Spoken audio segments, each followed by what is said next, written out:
On this episode of MythBusters, ta-da! You're in charge. The team randomly selects stories from the mailbox and gives them a whirl. You've asked, are Hollywood gun handling techniques effective or just for show? Nice, gangsta. Your next request is to test a ballistic myth sent in by the troops.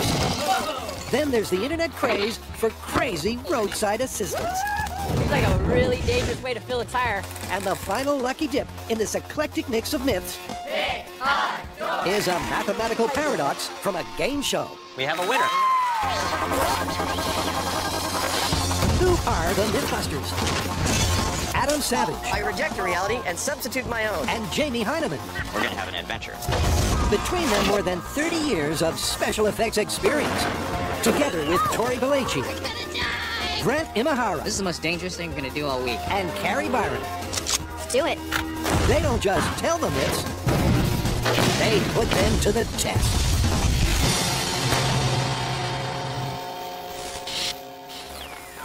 Step right up for a viewer request extravaganza. What's this about? Well, this is the Wheel of Mythfortune. In each one of these boxes is a suggestion from a fan for a story we should do. Give it a spin.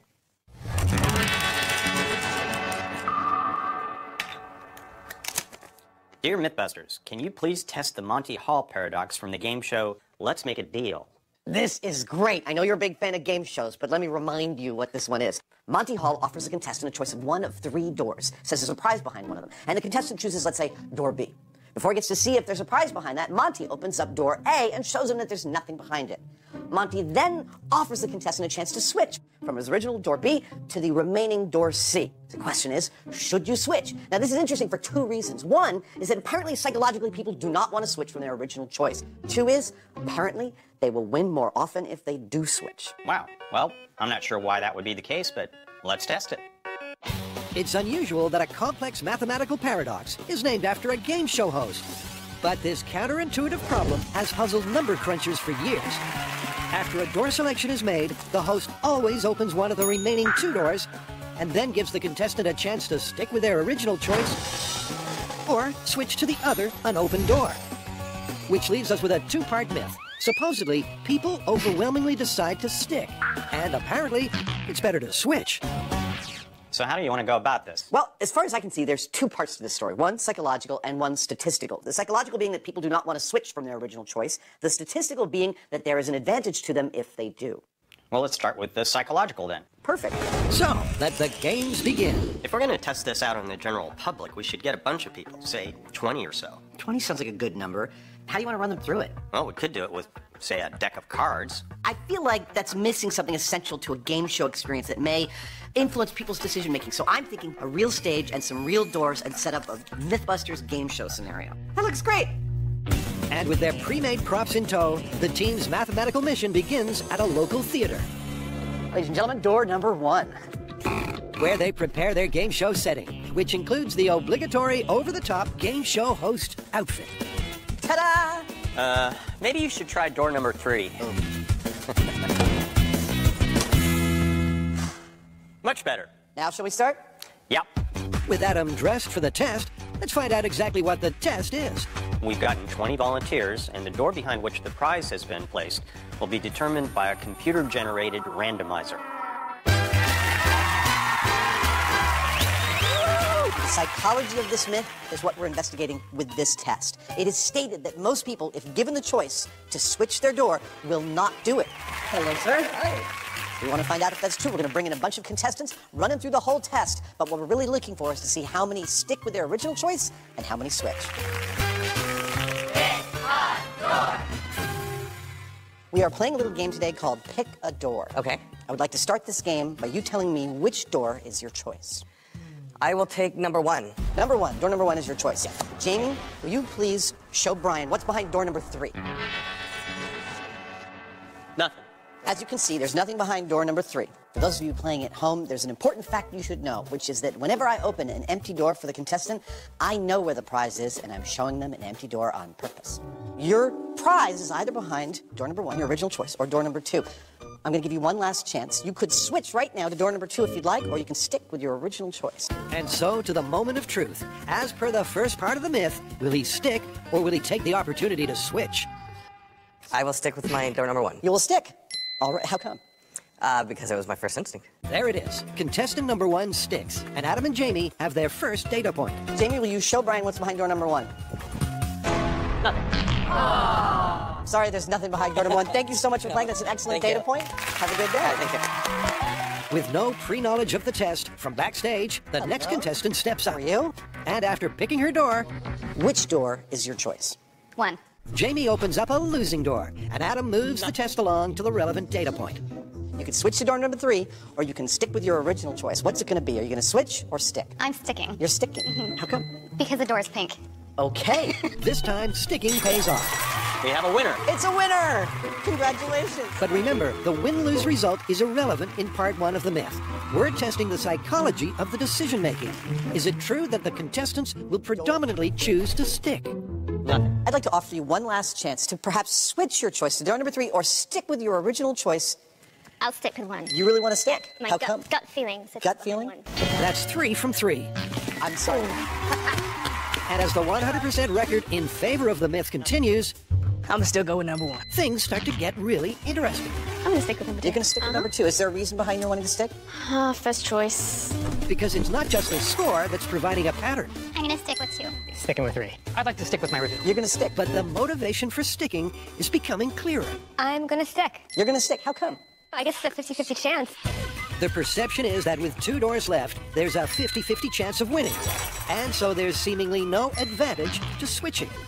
You know, I trust my instincts. I'm going to stay with door number 2. And incredibly, as every single contestant decides to stick, I'm going to stay with 3. part 1 of the myth is looking great.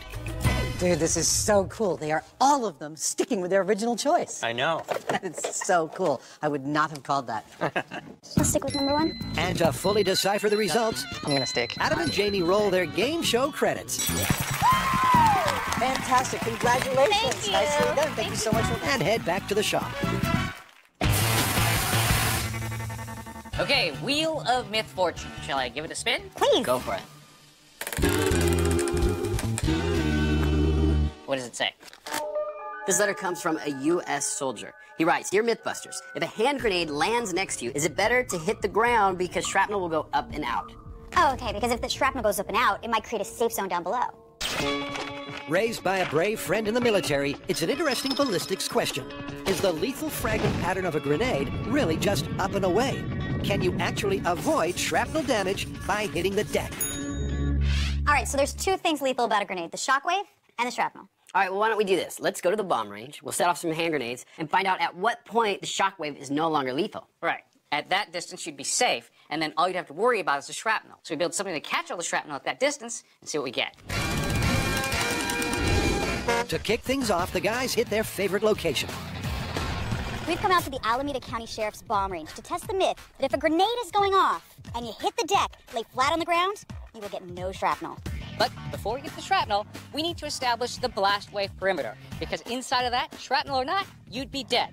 Now to do that, we're going to use our Osico burst discs. They're set to 75 psi, which is the threshold of certain death. Now, we'll have 10 burst discs, starting at a foot all the way out to 10 feet from the blast. Now, this will record the lethality of the blast from the grenade. Now, we've used these burst discs in the past, knock your socks off, and what's blast-proof. So, it's going to give us the data we need. All right, here's the last one. The sensors are set. Remember, this first detonation is designed to determine how far the lethal perimeter of the shockwave extends.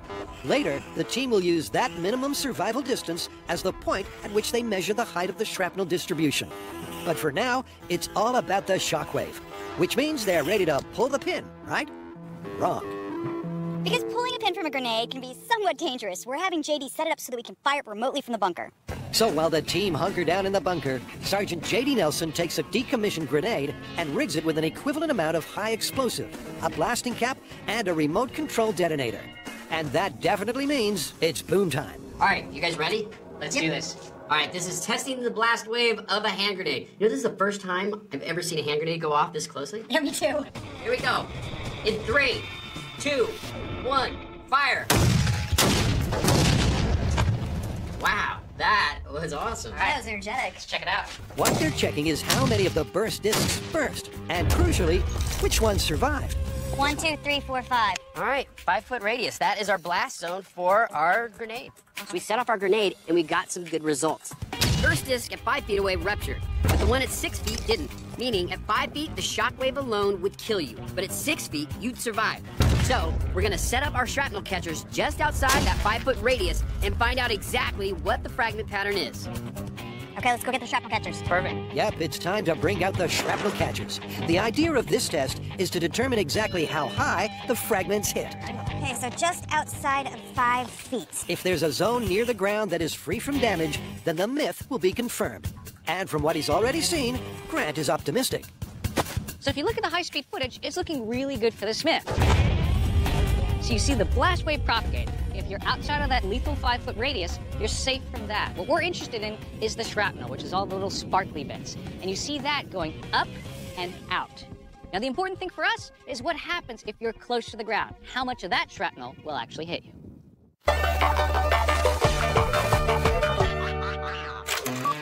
What do you get when you cross a complex probability puzzle with a game show? The answer is the viewer-requested myth known as the Monty Hall paradox.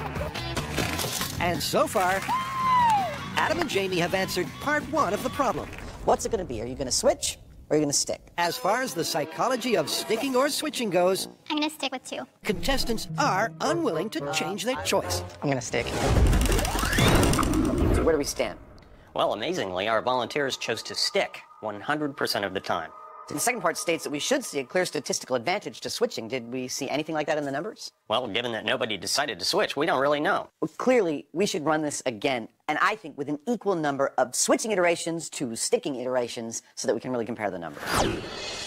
As Jamie said, with all of the contestants sticking, they don't yet have any data on whether switching is advantageous.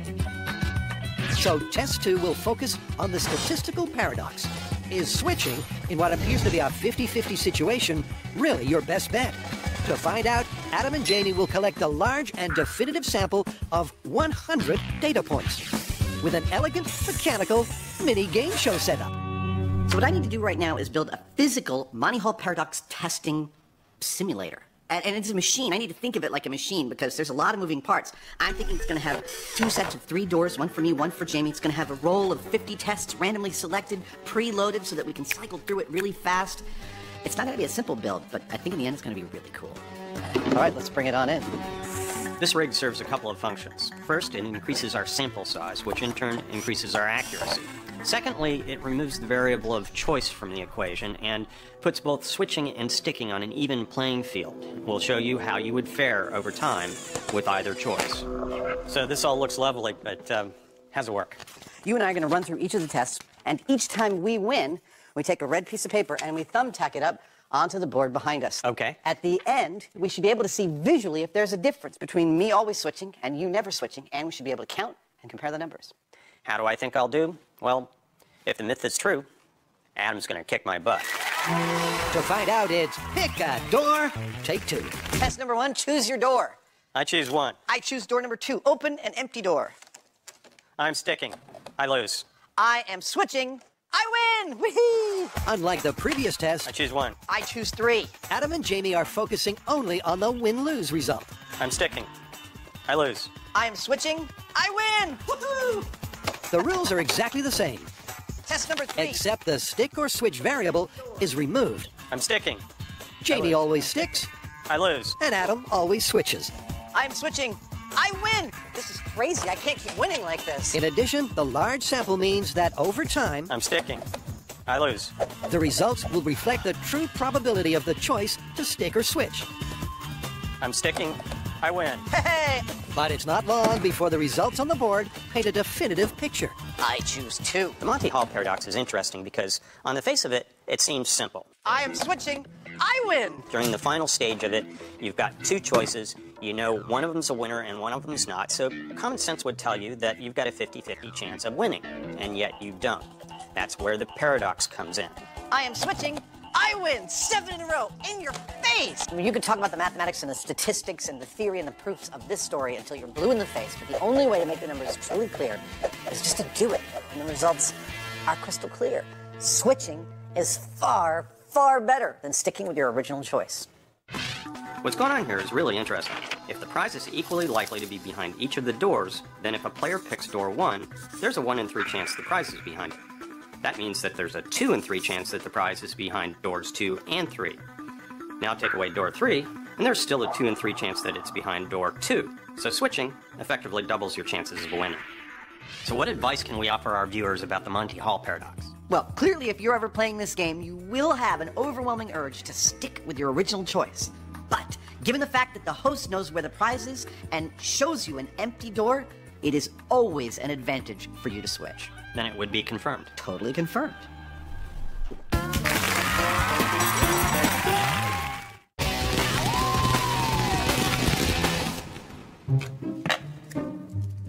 Whoa! Check it out. What is it? I want to see it. Ah, I totally know this one. This guy apparently wanted to build himself a house, so he pulled up to a lumberyard with only his sedan, loaded it up with thousands of pounds worth of building materials tied with twine, and he tried to drive away. Well, I guess we get that exact car and try to match that exact load and see what happens. Sounds perfect. Let's do it. It's a viewer-supplied photo and a series of facts that defy belief. Using his small sedan, our DIY hero supposedly hauled home 3,000 pounds of backseat concrete and rooftop lumber. And Adam and Janie's task is to find out if this extraordinary tale of top-heavy haulage is true or truly insane. To do it, they need exactly the same building materials and a car they don't mind squashing. I think this will do just fine. In all its vomit-inducing lime green glory, it's primed for destruction. This is our car. It is precisely the same make and model of the car that is visible in the photos of this story. Our plan is pretty simple. We've got 3,100 pounds of lumber and concrete, one car, enough twine to lash the two together, and we're just going to go for it. Now, in the story, the guy was supposedly going to drive his car fully loaded with all this stuff. Will this car even drive when it's fully loaded? That's what we're going to find out. 800 pounds of concrete? Yep. Let's start on the wood. Okay. Just like in the photo, we've got concrete in the back seat. And even though we've just started loading the car, we're already at its maximum load limit of 1,000 pounds. The bottom of this car is about 1.5 inches off the ground. But clearance is not the only issue. The roof is a precarious platform for a top-heavy, loosely stacked load. You might not think that there's going to be a whole lot of danger in this story. I mean, we're not using explosives or anything. But actually, this is an awful lot of weight. If it starts to slide off, somebody could lose a leg or a foot. Well, so far so good. With the base layer of plywood and 2x4s wobbling alarmingly, And the 4x4s. the guys begin stacking 40 lengths of 4x4. Weighing in at 600 pounds, making sure they're square and stable is absolutely crucial. At this point, I don't think I've ever seen anything like this, and we're just getting started. We've sort of left the zone of, let's go to the store and get some wood, go home and do some renovations. This is the last one. With 1,700 pounds of loose lumber ready to topple, Adam and Janie focus on tying the load securely. There we go. But secure or not, how much more can she take? It's straining. I'm glad it's not my car. Yeah, me too. Just like the car in the photo, the team is conscious that there's a very real likelihood of collapse. And as the final 1,500 pounds are added and secured, and the car's recommended payload tripled, Jamie's not confident. The biggest concern I have at this point is whether it'll actually move at all. It seems to me that the rear tires are thoroughly jammed in the wheel well. The only way to find out whether it moves or not is to get in it and drive. But not before they add a vital element of safety. It is totally amazing to me that the car has survived what we've done to it. There's 3,000 pounds of stuff on there. Put some safety in this puppy. Clearly, before we drive it, we're going to have to put in some kind of roll cage or protection to keep the roof from collapsing. And even then, it's making me nervous. The violently colored car has survived so far, but the guy in the myth claims he drove it home. So Adam and Janie nervously prepare for the definitive test. I gotta say, I don't like this. No? No. All right, sir, you ready? Ready as I'll ever be. If they can get moving and take a spin around the parking lot, then it'll be myth confirmed. Yes.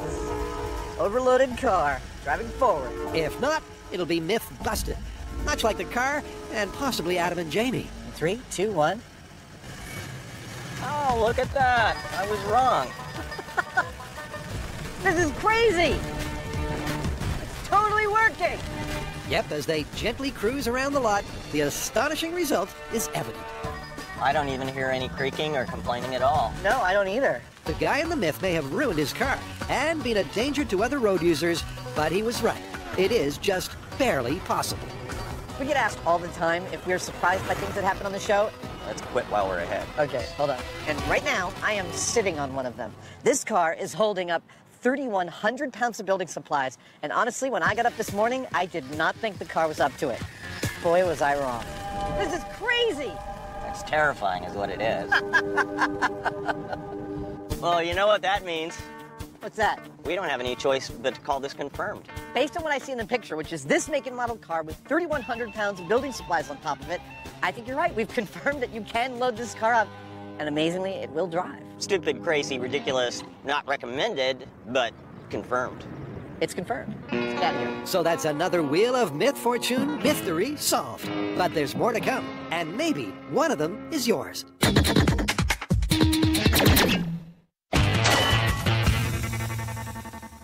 Carrie, Grant, and Tori are back at the bomb range. They're testing a myth that the shrapnel from a grenade only goes up and out.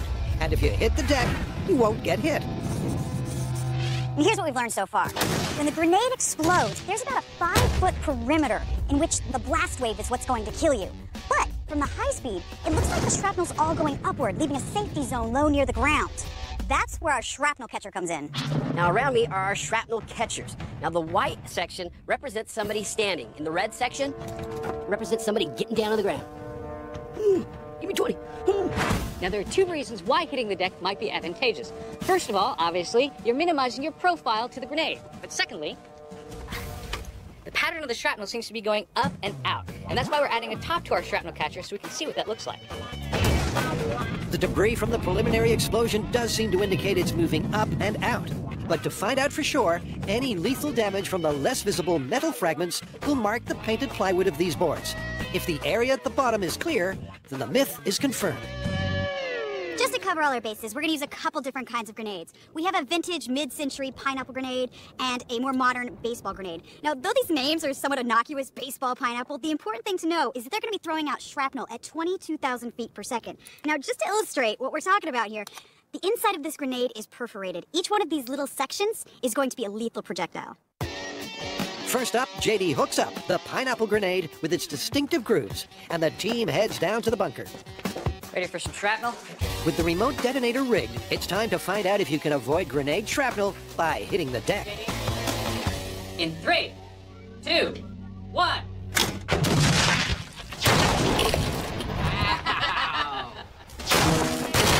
That did some serious damage. I even knocked over one of the shrapnel catchers. I think we're gonna have a lot of shrapnel. All right, let's go check it out. And what they find is that being around when a grenade goes off is not a good idea at all. The shrapnel spray on the acrylic roof alone is frightening. Oh, look at that! Wow, we got a lot of shrapnel. But did we get it down below? Yep.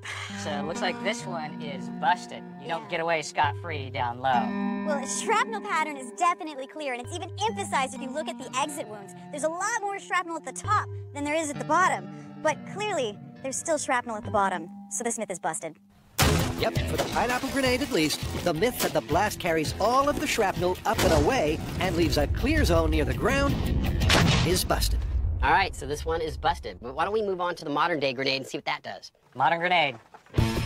The team moves in at the double and replaces all of the shrapnel catchers. And JD does his thing with the baseball grenade. Okay, baseball grenade shrapnel test. Do it. Charging. In 3, 2, 1. Oh, that was way bigger than the pineapple grenade. Let's go check the shrapnel pattern. And their discovery puts this ballistic myth to bed. Whoa! Look at that, the modern day grenade had even more shrapnel in the shrapnel-free zone. Even if you hit the deck, you're still gonna get hit by shrapnel. The myth that when a grenade is going off, if you hit the deck, you'll have no shrapnel hit you is busted. True, the pattern of shrapnel mostly goes upward, but there's still a lot that goes down below in that zone. The exit wounds tell the story. The fragment pattern is a chaotic spray in all directions, including the mythical shrapnel-free zone. But it is less dense down low, which suggests that hitting the deck, although busted, is the best of a very bad situation. Yeah, it might be busted, but look, if I'm in this situation, I'm gonna hit the deck. Absolutely.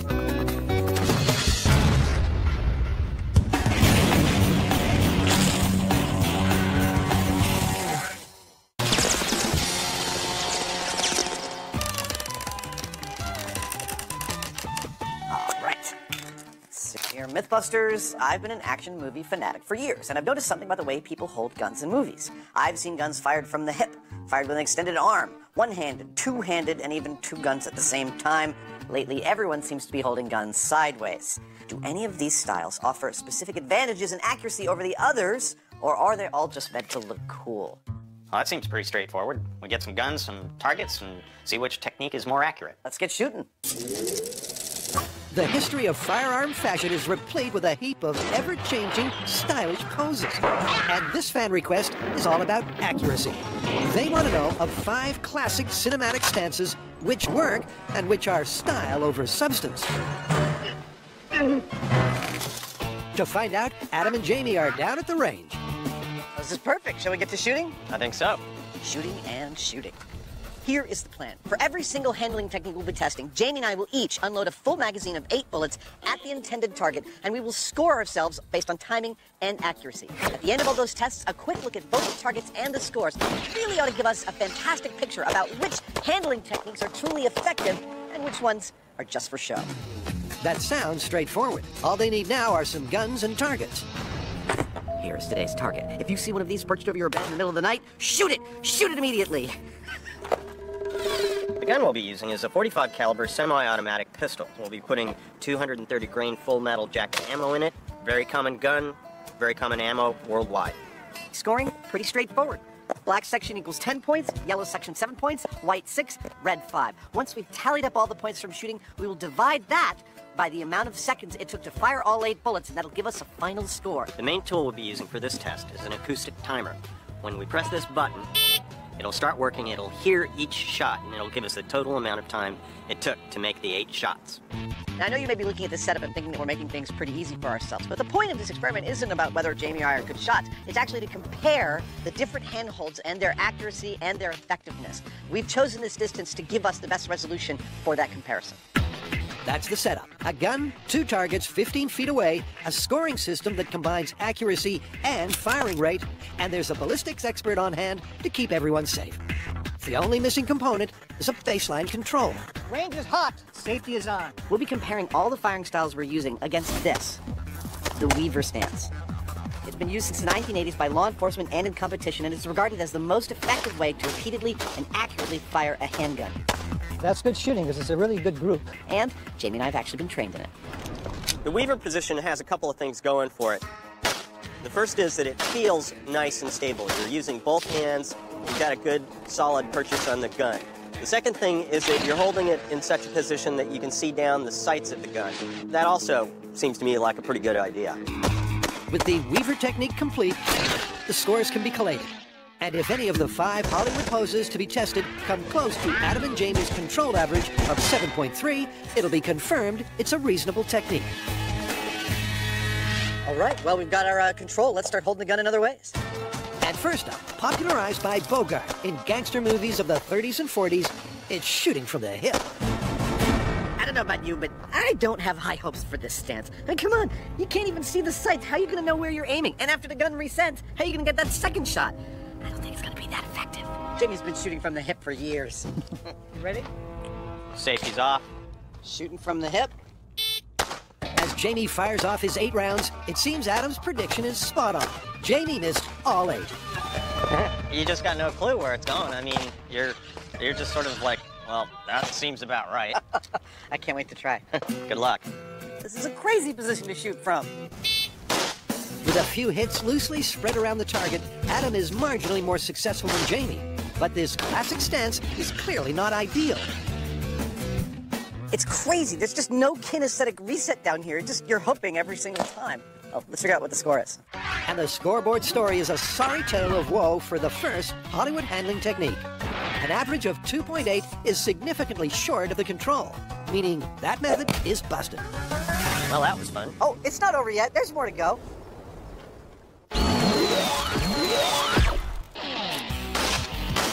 Jamie and Adam have already proved that as far as firearm fashion goes, shooting from the hip might look cool, but it's just not very effective.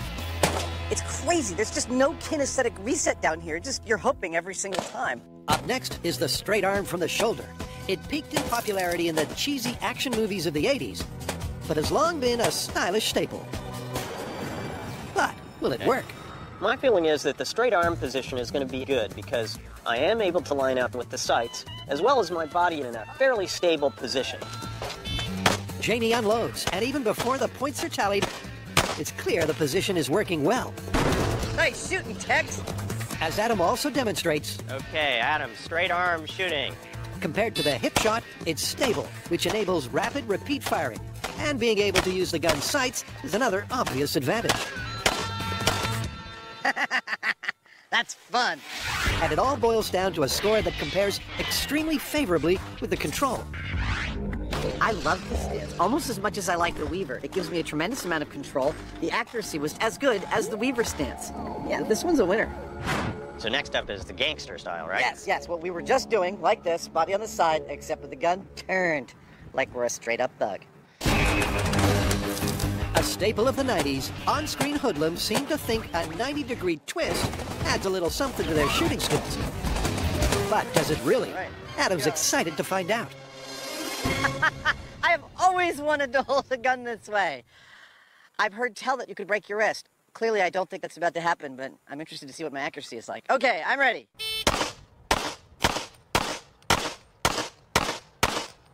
Did I hit it once? Although the straight arm did enable Adam to fire off his rounds quickly enough, his score was poor.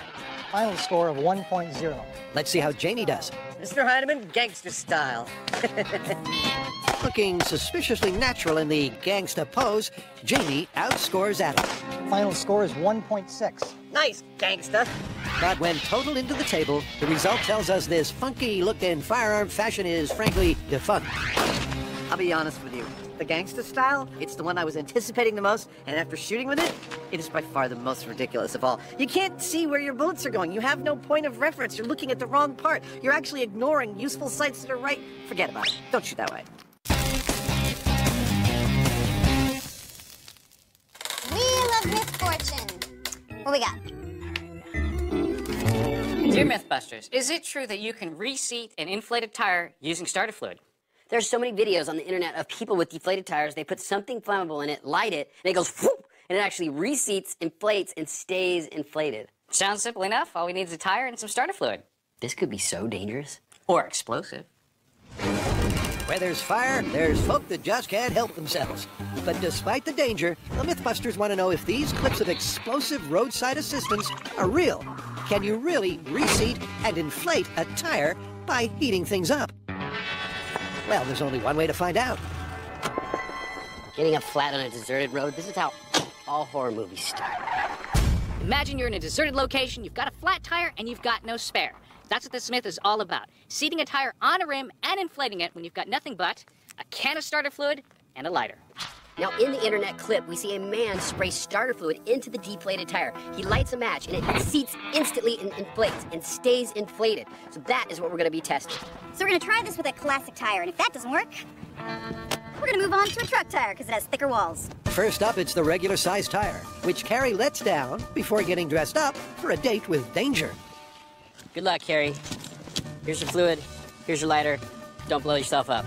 Just like the video, the tire is deflated and unseated from the rim. And also, just like the reference clip, Carrie sprays an accelerant into the tire before lighting it. Well, we got a tire on fire, But it's just a big letdown. but it's not inflating. No. Okay, It doesn't just go poof. Yeah. let's try that again. Take two. But this time, Tori pumps his foot on the tire, mixing the accelerant with air. Let's see if we get some air in there. We get a better mix ratio. Wow. That worked like a charm! Except now they seem to have a rapidly inflating tire on fire. That means an explosion is a very real possibility. Woo-hoo-hoo! It's gonna blow! Maybe we should all step a little bit further back. Okay. That was probably the most terrifying tire inflating I've ever experienced. Seems like a really dangerous way to fill a tire. We got the starter fluid into the tire, we got the mixture right, Carrie lit it, and it instantly seated and inflated just like in the video. In fact, it worked so well that it looked like the tire was gonna explode, and we all took off running. However, when it was all said and done, a lot of cooling happened, a lot of fuel was burnt, and we actually created a vacuum inside the tire. Yeah, look at that. It's a vacuum. Wow. I wouldn't call that inflated. I call that the opposite of inflated. So there's a couple parts to this myth. 1, does it seat the tire on the rim? Yes. You ignite the gases, they expand rapidly, and it pops right on. 2, does it inflate the tire? Yes. It actually inflates it very quickly, and it almost looks like it's going to blow up. But 3, and most important, does it stay inflated? No. Because as the gases cool, it forms sort of a vacuum, and you see the tire shrink back down onto the rim. So this one is busted. Busted. But there is some truth to the myth. It's an excellent, if highly dangerous method of reseating and briefly inflating the tire. It just doesn't stay inflated. But the team isn't done yet. All right, next up, heavy-duty truck tire. The clip the viewer sent in showed the trick being done on a truck tire. So to cover all their bases, they're giving that a go. And once again, Carrie gets the accelerant right into the tire before lighting it. Whoa! Nice! It worked. But did it really? Oh, but look at that. It's lost its inflation. Oh. So it's a great party trick, but not really good for road repairs. Not practical. The initial rapid expansion of gases from the explosion does pop the tire onto the rim, but when those gases cool, you're pretty much back to square one. Now, after watching the video, it seemed like seating and inflating your tire with fire is dangerous. And, well, let's face it, it is. However, it does work. You can seat the tire, but it does not stay inflated. You still need some kind of compressed air to keep the tire filled. So, this one's busted.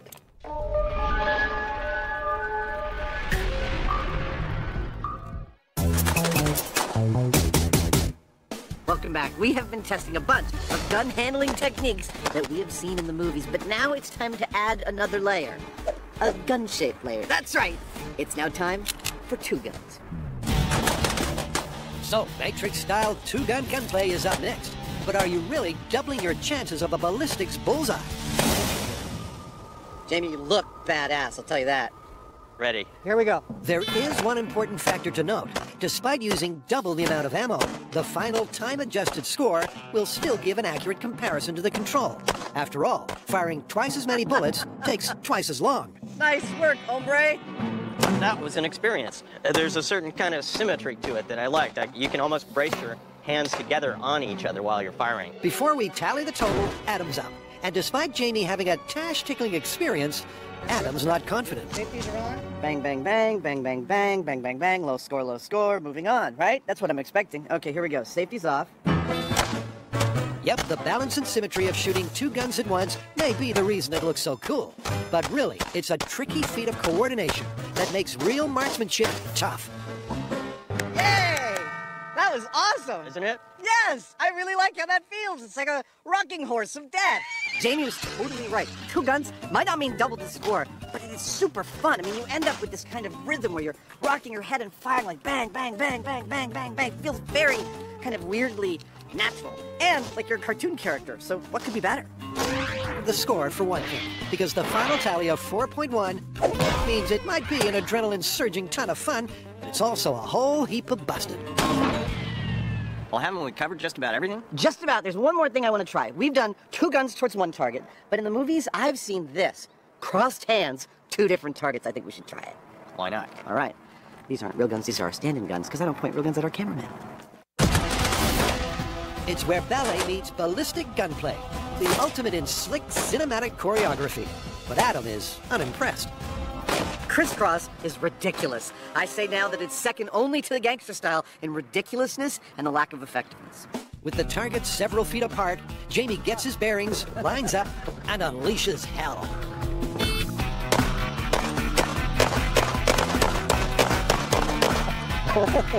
You look like you're going a little popcorn machine there for a second.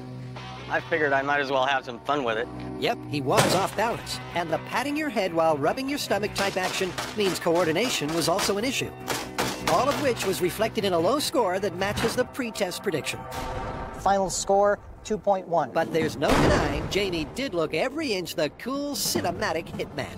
Something, as he takes his position, Adam aspires to. And as he fires at the dual targets, it turns out it's a role Adam believes he can fill. Not bad. Bad. Not bad at all. The stance was much more effective than he expected. The final score was 7.1. Nice. Which is pretty good. Woo! That's pretty good. But despite Adam's surprisingly healthy points total, and considering he used twice as many rounds as the control, in the final analysis, it just doesn't cut it. I thought because you could brace your arms against each other, it might work, but it doesn't. you'd be much better off using a proper technique in one gun. Crisscross is clearly busted. So with crisscross consigned to the busted bin, let's get the lowdown on the whole history of filmic firearm fashion. Let's assess what we've learned, shall we? We started with the Weaver technique, which was the best score and the best clustering for Jamie and I. And we went to shooting from the hip, which was pretty much the worst. When you did look down the sights, as we did by holding the gun at the side, we did pretty darn well, getting most of the bullets on the target and the second best score to the Weaver. Gangsta style. What can I say? It's terrible, it's ridiculous, it's totally a useless way to hold a handgun. And we brought two guns into the mix. And what we saw when we brought two guns into the mix with double the bullets was not double the scores. In fact, the scores most of the time went down, except for, I think, a couple lucky shots for me at the end. After looking at all of this, I have to conclude that as long as you're looking down the sights of a single gun and concentrating on it, you're going to have the most effective shooting technique. You don't need two guns. This wheel thing worked pretty well. It did. But I'm wondering, what do we do with the myths we haven't read or filmed yet? Well, let's just leave this thing set up. I have a feeling we're going to be using it again. All right. You heard the man. Send us your ideas.